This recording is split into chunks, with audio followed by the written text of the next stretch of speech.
بسم الله الرحمن الرحيم الحمد لله رب العالمين الرحمن الرحيم مالك يوم الدين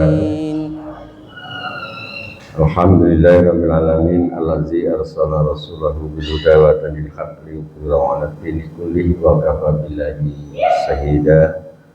Asyhadu an la ilaha illallah wahdahu la syarika lahu wa asyhadu anna Muhammadan abduhu wa rasuluh. Allahumma shalli wa sallim wa barik ala Muhammad wa ala alihi wa ashabihi ajma'in. Amma ba'du, fa ya ayyuhal muslimun usikum wa nafsi bi taqwallah.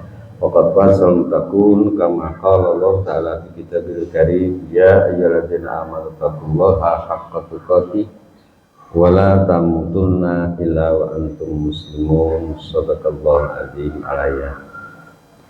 Hadirin jamaah Masjid As-Sakinah yang mudah-mudahan panjenengan saya kita hingga hari ini diberikan kesehatan lahir dan batin oleh Allah, kemudian tetap di dalam jalan yang lurus sebagaimana seperti yang kita sering lafalkan dalam salat kita, ihdinas shiratal mustaqim, ya Allah tunjukkan kami ke dalam jalan yang lurus.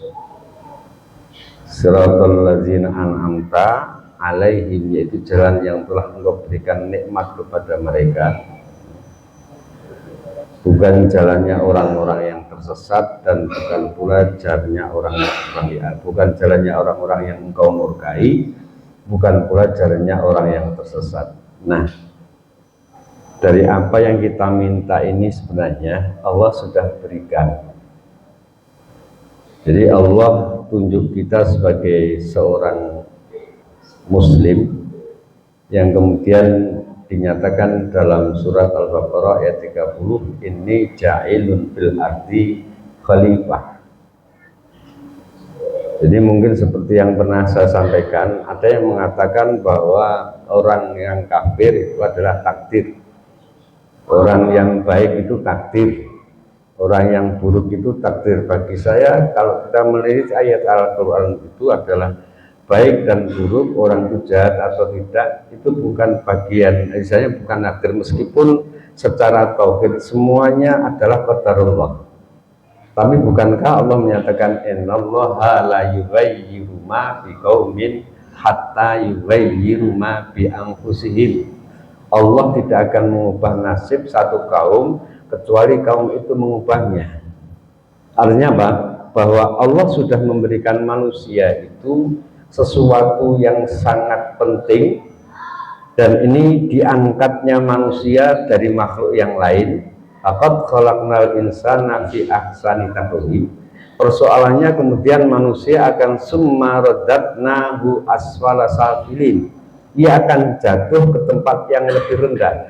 Nah, ini bukan karena takdir Allah, tapi karena pilihan-pilihan yang sudah diambil oleh manusia. Bukankah Allah menyatakan fa'alhamaha fujuraha wa taqwaha, kami berikan dua jalan, baik jalan yang baik maupun jalan yang buruk, silakan pilih. Sama seperti kita menu hidangan mau buka puasa, mau tempe, tahu, gedang goreng dan macam-macam, silakan kita pilih. Maka kalau kemudian kita mengambil sebuah makanan dan kemudian mengatakan ternyata itu tidak enak, jangan mengatakan bahwa ini adalah takdir Allah, karena ia yang memilih makanan ini. Makanya kenapa sampai-sampai dikatakan oleh Al-Quran qad aflaha man zakkaha wa qad khaba man dassaha, maka sungguh beruntung orang-orang yang membersihkan dan rugilah orang-orang yang mengotori. Makanya kita akan melihat berapa banyak yang kemudian orang berlomba, ya. Ada yang mulai pagi, siang, sore, malam cari sesuatu hanya untuk memperoleh yang namanya mal atau harta. Ada yang dia berjalan pada tempat yang lurus, tidak peduli apapun yang terjadi, pokoknya ini tugas saya, pekerjaan saya, tidak pernah mau memilih yang lain. Nah, berbagai macam inilah yang kemudian kita mendengar atau istilahnya mendapatkan peringatan, yang bahkan kita sendiri mungkin saya sering mengutipnya. Ketika ada sebuah kalimat ha menangi zaman edan ewuhaya ing pambudi noraidan noratahan boyo mung keduman melik kaliren wekasanipun ananging sak bagya-bagyaning wong lali sik bagya wong eling lan waspada. Ada peringatan bahwa suatu zaman ketika kegilaan ini muncul karena pertaruhan atas hidup dan kehidupan ini, ada yang lurus, ada yang belok, ada yang gila dan sebagainya, sampai dikatakan saking gilanya itu orang tidak peduli lagi mana yang hak, mana yang haram, mana yang batil, mana yang salah, yang benar. Ya, boso saya, boso Ponorogonya itu bal kedua bal gedene sak batal, buh haram buh halal pokok kolu diuntal. Dan inilah yang kemudian menjadikan dunia itu kehilangan keseimbangannya. Makanya kenapa Allah mengingatkan zaharal fasadu fil barri wal bahri bima kasabat aydinas. Maka telah terjadi kerusakan di darat dan di laut, bukan hanya karena kerusakan secara alam semesta, ekosistem, habitat, tidak, tapi juga kerusakan secara sosial, ekonomi, dan semuanya, karena semuanya berebut agar yang punya sesuatu yang barangkali akan mampu menjadikan dia orang yang paling hebat, dia orang yang paling bahagia, dan seterusnya dan seterusnya. Tapi orang mukmin beda pandangannya, ia melihat dunia dalam kacamata yang lain. Ia melihat bahwa dunia itu adalah sebagaimana konsep Al-Quran, zuyyina linnasi hubbus syahawati minan nisa wal banin wal qanatiril muqantarati minaz zahabi wal fiddati wal khailil musawwamati wal an'am wal has zalika mata'ul hayatud dunya wallahu indahu husnul ma'ab. Ia menyadari bahwa Allah memang berikan seluruhnya pada alam semesta ini khusus untuk manusia. Tapi di akhir ayat ini, panjenengan bisa buka, ini surat Ali Imran ayat 14. Zalika mata'ul hayat dunya. Bahwa ini semua adalah perhiasan dunia yang suatu ketika akan hilang tiada berarti. Kita akan tinggalkan mereka atau mereka akan tinggalkan kita. Sehingga sekuat apapun kita menumpuk harta dari mulai pagi, siang, sore, malam, seumur-umur kita pakai untuk menumpuk harta benda, suatu ketika ajal tiba, kullu nafsin dha'iqatul maut, maka semuanya itu akan ditinggalkan. Sebagaimana sabda Rasulullah, ya, iza matabnu adam ing qata. Ketika anak Adam itu mati, maka akan terputuslah segala sesuatunya. Illa min salasin, kecuali 3, 1 sedekah jariyah, ilmu yang manfaat, dan anak yang saleh yang mendoakan kedua orang tuanya. Nah, hadirin, yang ingin saya tekankan di sini adalah ketika manusia mukmin yang kemudian sudah dipilih oleh Allah menjadi seorang khalifah, kemudian diberikan bekal yang darinya kemudian manusia merasakan fitrah yang dalam. Panjenengan bisa buka surat Ar-Rum ayat 30, fa'akim wajhaka lid-dini hanifah, bahwa manusia itu adalah diciptakan dalam keadaan fitrah. Nah, ketika lahir dalam fitrah, maka apakah kembalinya kepada Allah nanti inna lillahi wa inna ilaihi rajiun, kembalinya juga dalam keadaan fitrah? Apakah dunia itu kemudian mampu mengubahnya menjadi bentuk yang lain, atau tetap menjadikan dia sebagai seorang manusia yang selalu ingat kepada Allah? Nah, inilah tugas kita, bagaimana menjaga fitrah ini agar ketika saat dilahirkan kullu mauludin yuladu ala fitrah, kembali kepada Allah juga dalam keadaan fitrah dengan panggilan ya ayyatuhan nafsul mutmainnah irji'i ila rabbiki radiyatan mardiyah fadkhuli fi ibadi wadkhuli jannati. Maka tugas kita adalah bagaimana menjaga dengan kuat. Bukankah Allah menyatakan innalladzina qalu rabbunallahu tsumma istaqamu tatanazzalu alaihimul malaikah alla takhafu wa la tahzanu wa abshiru bil jannah allati kuntum tu'adun.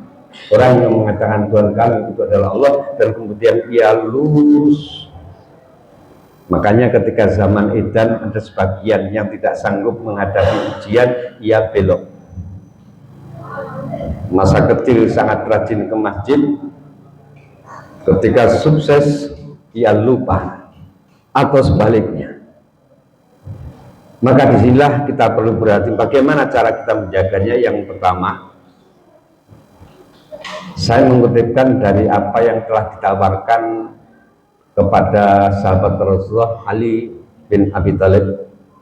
Ketika dia ditawarkan, ya Ali, aku akan berikan engkau dua pilihan antara harta dengan ilmu, apa yang engkau pilih?